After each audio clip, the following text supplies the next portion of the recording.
Oklahoma's rock station, 92.7, The X, Pop Evil and Trenches. It's Jay Ramone, 10 minutes until 9 o'clock, and we have special guests in studio.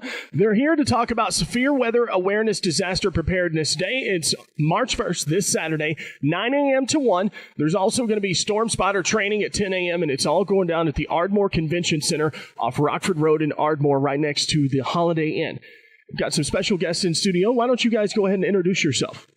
I'm Amber Wilson. I'm with the City of Ardmore's Emergency Management. I'm the director there. And I'm Paul Tucker with Carter County Emergency Management, and I'm the director for there. The both of you have your hands full. That's that's an impressive title, but also with that comes a lot of responsibility, probably. Yes. I cover the city. Paul covers the county, but we kind of work together to help each other out. But, we just try to keep everyone informed about the weather and what's going on. And that way the citizens can take their precautions when severe weather comes. Growing up in southern Oklahoma, you're just no stranger to tornadoes and hailstorms and things like that. It's something that we experience every single year and multiple times during storm season. Exactly. Being prepared for a severe storm is something that I take very seriously. My dad, growing up, is an insurance adjuster. And so I've seen pictures and actually been on site to houses that have been completely destroyed, where there's nothing left other than a foundation. And so being prepared is the most important way to basically stay alive in those situations. What are some of the things that people can do to be prepared? The best thing is to have a plan. You need to know where you're going to take shelter and when you're going to do that. You want to do it before the storm gets here. So you need to be paying attention, listen to the radio, watch the TV, have a weather radio on hand. That way it'll alert you to anything that's going on in our area. When the sirens are going off, it's too late to start planning then. Exactly. You should already be in your designated area when the sirens go off. Now, what are some other things that people can do to be prepared other than make a plan? Like, what are some list of some items that people should have on hand in case severe weather strikes? Well, main things would be to have a kit that you can easily carry with you. Have some extra clothes, food, some non-perishable food, some water, batteries, flashlights, battery-operated radios, spare medications, and cash. If you lose power in a town somewhere, you're not going to be able to use your credit cards. So, yeah, when power goes out, that's something we don't think about. When your cell phone goes dead and there's no power around, your credit card's not going to work, your cell phone's not going to work. You're going to need to be prepared for that situation. What's the worst storm that you guys have ever been involved in? Probably Long Grove, when the tornado hit Long Grove. Yeah, Long Grove. Now, we have done some damage assessment after the May 3rd tornadoes in Oklahoma City, Midwest City area, but...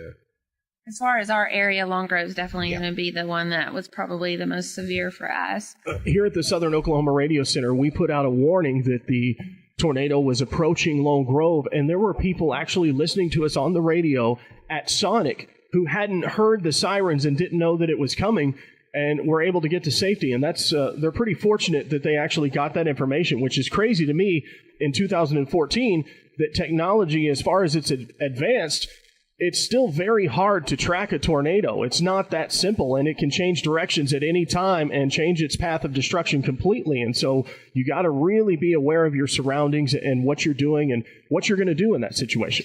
Well, the fact of the matter is, no matter how much technology we have, we're still dealing with Mother Nature. And like you said, it can turn at any minute, and the radar, as good as they are, it's our eyes on the ground that really give us the information. We couldn't do it without our storm spotters, and we're always looking for more people to spot for us if people are interested. But, you just have to remember it's Mother Nature, and you never know what she's going to do. Storm chasing and storm spotting always seems so exciting when you hear them talk about it on the news or on Facebook or wherever they're communicating.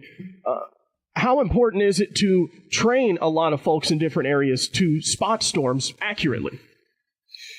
Well, it is important because, we have to make sure that the information that we get from the spotter is reliable and that it is the correct information. They're important to us because that information verifies what is being shown on the radar. And the radar down here, the coverage we have with the radar down here isn't what it should be. The radar is looking at, approximately a mile above the atmosphere. Mm-hmm. So anything can happen below that mile, So having eyes on the ground, looking at that storm, looking at the structure, looking for rotation, looking for lowerings is very important. For those who are interested in becoming a storm spotter here in southern Oklahoma, the training is 10 a.m. on Saturday at the Ardmore Convention Center. What all is involved in becoming a storm spotter? Really, first we want them to do the storm spotter training, and then after that, they would probably have to go out with one of our experienced storm spotters, probably close to a year, and train with them before we would let them out on their own. We would want to make sure that they were safe and they were relying or giving back the correct information to us. So we would want them to train with an experienced spotter for a while. I think that's incredible, and it kind of puts me at ease knowing that the people who are spotting storms are accurately trained and very extensive training. Yes, they are. We require ours to go through training at least, the live training at least once every 2 years. So wow, so there's kind of a reoccurring education that happens. Yes. Everything is going on Saturday at the Ardmore Convention Center, 9 a.m. to 1.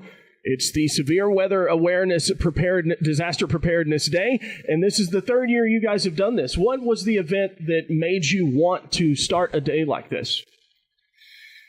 Well, I think it would have to do that when the National Weather Service or the federal government did a lot of cutbacks that, we had to consolidate the National Weather Service's training into districts. So we looked at it and we thought, we're centralized.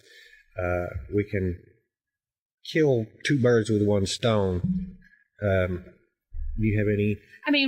The big thing is we're just tying it into our training, and so instead of just doing the training, we thought, well, why don't we do a little bit more and give the public more knowledge about what to do during disaster, not just about the training. So this way, they can be better prepared for any severe weather situation. Are there any steps that people need to be aware of in making their plan?